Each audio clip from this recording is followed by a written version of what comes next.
تو ایک یہ ہے، اور دوسرا جو اب آج جس کے لیے میں یہاں آیا ہوں، ایک آدمی کی، ایک انسان کی بنیادی ضروریات پوری کرنا ایک اسٹیٹ کی سب سے بڑی ذمہ داری ہے۔ ہم نے آج تک کبھی سوچا ہی نہیں کہ جو غریب آدمی ہے، جو مزدور ہے، جو مکینک ہے، جو ویلڈر ہے، جو چھوٹی دکان چلاتا ہے، جو چھابڑی والا ہے، ان کی بھی خواہش ہوگی کہ اب ہمارا اپنا گھر ہو۔ سب سے بڑی چیز ہوتی ہے کہ میں چلے سارا دن محنت کرتا ہوں، جو بھی کرتا ہوں، شام کو ایک ایسی جگہ پہ جاؤں جو میرا گھر ہو۔ یہ سارے انسانوں کے اندر یہ سب سے بڑی خواہش ہوتی ہے، اور سب سے بڑی ایک انسان کو انسیکیورٹی، یعنی ایک خوف ہوتا ہے سب سے بڑا کہ میرے اور میری بیوی بچوں کے سر پہ چھت نہ ہو۔ یہ سب سے بڑا خوف ہوتا ہے۔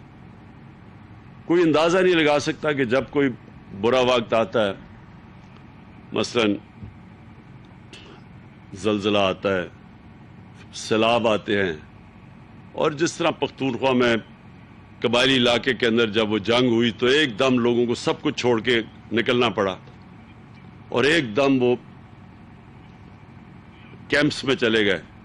یہ جلو زئی میں بھی افغان بیچارے جب وہاں سے آئے تھے مشکل وقت میں، وہ بھی یہاں رہتے تھے، لیکن وہ تو پھر بھی وہ ان کے سر پہ چھت تھی۔ لیکن یہ جو خوف ہے، یہ سب سے بڑا خوف ہوتا ہے، اور ہمارے کبھی بھی کسی حکومت نے یہ سوچا ہی نہیں کہ وہ بیچارے ان لوگوں کے لیے ہم کیا کریں۔ تو یہ پاکستان کی تاریخ میں پہلی دفعہ ہو رہا ہے۔ ایک جو پرائم منسٹر جنیجو تھے، انہوں نے کوشش کی، وہ فیل ہو گئی تھی ان کی اسکیم، کیونکہ انہوں نے جدھر گھر بنا دی ادھر لوگ رہنا ہی نہیں چاہتے تھے۔ ہم جو یہ اسکیم لے کے آ رہے ہیں لو کاسٹ ہاؤسنگ کی، پہلے ہم نے پوری سروے کی ہوئی ہے، رجسٹر کیا ہوا ہے، ہمارے پاس رجسٹرڈ ہیں لوگ جو کہ گھر، ایک چھت چاہتے ہیں، ایک گھر چاہتے ہیں۔ تو اس کے بعد پھر ہم نے ادھر سے شروع کیا۔ اب ظاہر ہے گورنمنٹ کے پاس تو پیسے نہیں کہ ہر آدمی کو گھر بنا کے دے دیں۔ کوئی بھی دنیا میں گورنمنٹ یہ نہیں کر سکتی۔ امیر ترین ملک بھی اپنے سارے شہریوں کو گھر نہیں دے سکتے۔ لہٰذا اس کا ایک ہی طریقہ ہے جو دنیا نے ایک کامیاب ماڈل بنا ہوا ہے، وہ یہ کہ بینکوں کو کہیں کہ قرضے دیں لوگوں کو اپنے گھر بنانے کے لیے۔ تو یہ جو اسکیم آئی ہے، اس میں کیا ہوگا کہ ہم نے پوری کوشش کی ہے کہ سستے گھر بنے، گورنمنٹ کی زمین پہ بنے، کیونکہ اگر زمین بھی خریدنی پڑے اس کی قیمت بہت اوپر چلی جائے۔ اس کے بعد فیڈرل گورنمنٹ، ہم ہر گھر کے اوپر 3 لاکھ روپے دے رہے ہیں کہ اگر گھر کی قیمت 25 لاکھ ہے تو وہ نیچے آ کے 22 لاکھ ہو جائے۔ وہ کیوں ضروری ہے نیچے لانی؟ کیونکہ پھر قسطیں، جو ایک آدمی کرائے کی قسطیں دیتا ہے گھر میں رہنے کے لیے، وہی قسطیں وہ دے کے بینک کو، تو اس کا اپنا گھر بن جاتا ہے۔ تو ہم چاہتے تھے کہ اس کی قسط نیچے آئے مہینے کی، کیونکہ جتنا گھر کا پورا کاسٹ نیچے آئے گا تو اتنی اس کی مہینے کی کم قسط دینی پڑے گی۔ لہٰذا حکومت نے 3 لاکھ روپیہ دیا ہر گھر کے اوپر، اور پھر جو کہ ہمارا نیا پاکستان ہاؤسنگ ہے، وہ اس کے ساتھ مل کے یہ کر رہے ہیں، پروونشل گورنمنٹ، پختونخوا کی گورنمنٹ اور نیا پاکستان ہاؤسنگ مل کے یہ کر رہے ہیں، اس لیے 3 لاکھ روپیہ ہر گھر پہ سبسڈی مل رہی ہے۔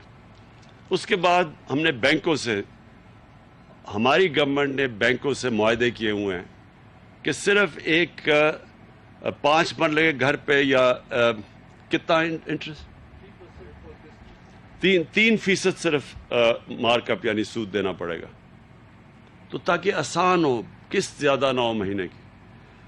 اور انشاءاللہ یہ جب شروع ہو جائے، اب باقی سارے ہم پختونخوا میں اور بھی جگہ ڈھونڈ رہے ہیں، جس طرح کہا اس کی ابھی ہمیں پورا، یہ تو پہلی اس کی سٹیج ہے، پہلا فیز ہے، یہ اور بڑھتے جائیں گے۔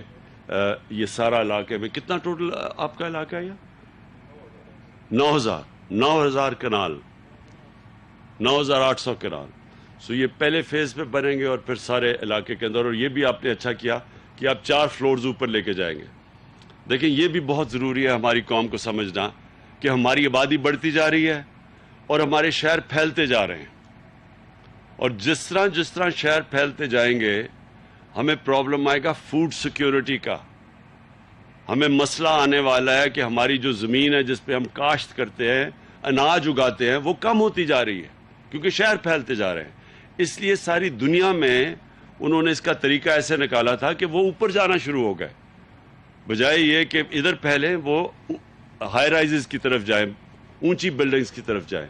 تو اس کی ہمیں عادت ڈالنی پڑے گی. کئی لوگوں کو ابھی تک عادت نہیں ہے لیکن یہ ڈالنی پڑے گی کیونکہ وقت کی ضرورت ہے. ہم اور زمین اپنی نہیں اس صرف ہاؤسنگ کے لیے استعمال کر سکتے. ہم نے اپنے ساری عوام کو ان کو کھانا بھی دینا ہے، ان کی فوڈ سیکیورٹی کا بھی دھیان رکھنا ہے. تو انشاءاللہ یہ جو ہماری اسکیم ہے یہ اب چل پڑی ہے. میں پھر سے کہتا ہوں دیر اس لیے لگی کیونکہ بینک پیسے دینے کے لیے تیار نہیں تھے، اب تک قرضے دینے کے لیے نہیں تیار تھے. بینک کیوں نہیں تیار تھے؟ کیونکہ ایک قانون تھا پھنسا ہوا تھا، پتہ نہیں 11-12 سالوں سے پھنسا ہوا تھا عدالتوں میں، جس کو کہتے ہیں فور کلوجر لا. فور کلوجر کا مطلب کہ اگر بینک جب تک ان کو یہ ایشورٹی نہ ہو کہ اگر وہ قسط نہیں دیتا تو وہ اس کے خلاف ایکشن نہیں لے سکتے، تو ان کے تو پیسے پھنس جانے تھے. تو اس لیے بینک پیسے نہیں دیتے تھے. اب یہ قانون آ گیا، اب بینکس کو پروٹیکشن مل گئی ہے، اس لیے اب بینک سامنے آ رہے ہیں. میں یہ ضرور کہوں گا کہ ابھی بینکس کو عادت نہیں پڑی اس چیز کی، ان کو ابھی چھوٹے لوگوں کو قرضے دینے کی ان کو عادت نہیں ہے. اور میں سارے بینکس کے ہیڈز کو بار بار کہتا ہوں کہ اپنے ٹرین کرے اپنے سٹاف کو کہ جب ایک غریب آدمی آتا ہے تو اس کو کیسے سروس کرنا ہے انہوں نے. اس کی وجہ سے ابھی بھی سلو ہے ہماری جو سارے پاکستان میں اسکیم چل رہی ہے. لیکن یہ جو اسکیم ہے اس کے لیے آسانی اس لیے ہے کیونکہ آپ کے پاس تو زیادہ لوگ آ چکے ہیں، تو آپ تو پھر قرعہ اندازی کریں گے ان کو دینے کے لیے جو لوگ اپلائی کر رہے ہیں. ہماری جو کوشش ہے کہ ہمارے جو عام لوگ ہیں، جو ہمارے غریب لوگ ہیں، ان کو یہ حکومت پوری پروٹیکشن دے.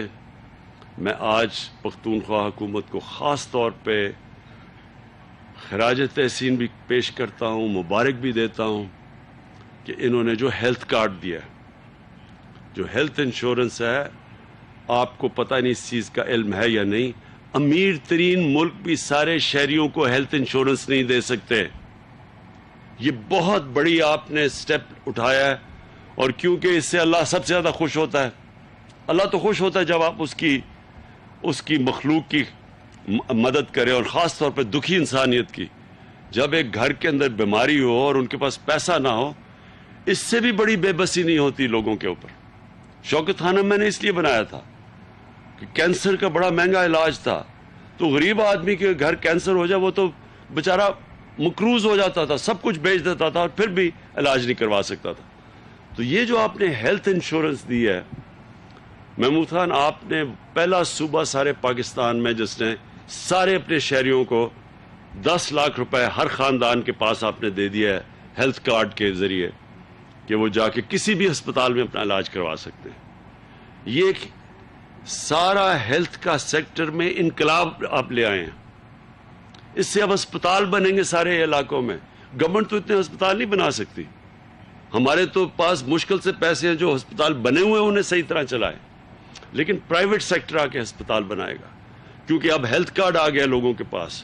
تو یہاں جلو زئی جیسے علاقے میں بھی جو کبھی کسی نے ہسپتال نہیں بنانا تھا، اب وہ آ کے بنائیں گے کیونکہ ان کو پتہ ہے کہ لوگوں کے پاس ہیلتھ کارڈ ہے، لوگ پیسہ دے سکتے ہیں ان کو. اس سے انشاءاللہ ایک ہسپتالوں کا جال پھیلے گا پاکستان میں، اور پرائیویٹ سیکٹر آئے گا. ان کی اور بھی ہم مدد کر رہے ہیں، سستی ان کو زمینیں دیں گے ہسپتال بنانے کے لیے. ڈیوٹی فری جو پاکستان میں کوپنڈی بنتی وہ بلوائیں گے. تو ایک یہ دوسرا آپ کا ہیلتھ کارڈ ہے. تیسرا پناہ گاہ ہے. یہ بھی بڑا زبردست کام ہے، اور یہ بھی انشاءاللہ ہماری کوشش ہے کہ سارے پاکستان میں یہ پھیل جائے کہ مزدور بیچارے جو دور دور سے آتے ہیں کام کرنے کے لیے، دہاڑی لگانے کے لیے، پیسے بنائیں تاکہ اپنے بیوی بچوں کو پیسہ بھیجیں. تو ان کے لیے تو بہت بڑی سہولت ہے کہ وہ آ کے ایک پناہ گاہ میں رہ سکتے ہیں، اور ان کو کھانا بھی وہاں مفت ملتا ہے، وہ ان کو کرایہ بھی نہیں دینا پڑتا، ان کو اچھی وہ نہا دھو بھی سکتے ہیں، اور وہ پھر جو پیسہ بچتا ہے وہ سارا اپنے بیوی بچوں کو دیتے ہیں. یہ بھی ایک اللہ کی طرف سے زبردست سہولت ہے، اور اس میں پختونخوا پوری شرکت کر رہا ہے. اور میں یہ چاہتا ہوں کہ کہ ابھی سے آپ کو لوکیٹ کرنی چاہیے جگہ. کاظم آپ کو دیکھنا چاہیے کہ جدھر جدھر بھی مزدور جاتے ہیں شہروں میں، چھوٹے شہروں میں کام کرنے کے لیے، ادھر وہ جگہ آپ کو لوکیٹ کرنی چاہیے. اور یہ بھی اللہ کا کام ہے، اس میں بھی انشاءاللہ اس کی برکت آئے گی ہمارے ملک کے اوپر. اور پھر ہم نے اب وہ جو نیا بھی شروع کیا ہے، انشاءاللہ یہ بھی کوئی بھوکا نہ سوئے، کہ ہمارے پاس موبائل کچنز ہوں جو جائیں سارے، جو پتہ ہو ایک روٹ پہ چلیں ہر روز، جو غریب علاقے ہیں، تاکہ وہ جب وہاں رکتے جائیں اور جو لوگ بیچارے، کسی کو یہ نہ ہو کہ وہ بیچارہ رات کو بھوکا سوئے. تو یہ بھی ایک میری خواب ہے. اور انشاءاللہ یہ بھی جب ہم ریاست مدینہ کی بات کرتے ہیں تو اس میں یہ چیزیں تھیں. ریاست مدینہ کے اندر انسانیت تھی، ایک انسانیت کا نظام، ایک فلاحی ریاست بنی تھی. پیسے نہیں تھے ان کے پاس تب، لیکن انہوں نے راستہ دکھا دیا تھا کہ ہم نے اپنے ایک انسانیت کا نظام بھی بنانا تھا اور قانون کی بالادستی قائم کرنی ہے. یہ دو چیزیں ہیں جس کی وجہ سے دنیا کی تاریخ کا سب سے بڑا انقلاب آیا تھا وہاں. اور ہم جس طرح علامہ اقبال کہتے ہیں کہ جب بھی ایک مسلمان معاشرہ جب بھی وہ اوپر آیا ہے تو وہ وہی مدینہ کے ریاست کے اصولوں کے اوپر جا کے تو تب وہ واپس اوپر آئے جتنا بھی نیچے گرتا گیا ہو. اور یہ نہیں کہ صرف مسلمان، جو بھی قوم ان اصولوں کے اوپر چلے گی وہ اوپر آ جائے گی. تو آج جو آپ قومیں اوپر دیکھ رہے ہیں، آپ جب سٹڈی کریں گے ان کو تو آپ کو پتہ چلے گا کہ ان اصولوں پہ چلے گئے ہیں جو کہ مدینہ کے اصول تھے. آپ اسکینڈینیویا میں جا کے دیکھیں، آپ کو حیرت ہوگی. جب محمد عبدو ایک بہت بڑا مسلمان اسکالر تھا، جب وہ پہلی دفعہ گیا یورپ، آج سے کوئی 125 سال پہلے مصر سے وہ گیا، تو اس نے کہا یورپ میں یہاں تو مجھے کوئی مسلمان تو نہیں نظر آئے، لیکن بڑا اسلام نظر آیا. اور جب واپس مصر گیا کہتا مسلمان تو بہت ہیں، بہت کم اسلام ہے. تو اللہ کے نے تو اصول بنائے ہوئے ہیں، جو اصولوں پہ چلے گا اللہ کی برکت بھی آئے گی اس قوم پہ، اس قوم کو عزت بھی ملے گی. تو میں آج آپ کو مبارک دیتا ہوں پھر سے، یہ جو آپ نے بہت زبردست جلوزئی میں انیشیٹو کیا ہے. شکریہ.